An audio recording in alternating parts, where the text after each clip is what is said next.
அதாவது தினமும் காஃபி குடிப்பவங்களுக்கு வந்து ஒரு நல்ல செய்தி.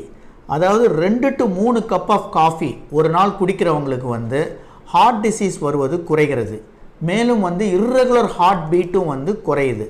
அப்புறம் இல்லாமல் அவங்க வந்து ரொம்ப நாள் உயிர் வாழவும் முடியும். இது வந்து காஃபி குடிப்பது வந்து நார்மலாக இருப்பவர்களுக்கு மட்டுமில்லை, ஹார்ட் டிசீஸ் உள்ளவர்களுக்கும் இந்த பெனிஃபிட் வந்து கிடைக்குது. இது எப்படி வந்ததுன்னா, இப்போ ரீசண்டாக வந்து ஒரு UK bio bank health data பேஸுன்ற ஒரு ஸ்டடியில் வந்து ஒரு 4.5 லட்சம் பேர் வந்து 10 to 12 வருஷம் வரையும் ஃபாலோ பண்ணதில் இதை கண்டுபிடிச்சிருக்காங்க. ஸோ காஃபியில் ஏன் இந்த பெனிஃபிட்னா, இது 5 வகை. அதாவது ஒன்று வந்து காஃபி குடிப்பது வந்து வெசலை வந்து ஹெல்த்தியாக வச்சுருக்கு. செகண்ட் வந்து உங்கள் மெட்டபாலிசத்தை பூஸ்ட் பண்ணுது. மூணாவது வந்து உங்கள் சுகரை வந்து நல்லா கண்ட்ரோல் பண்ணுது.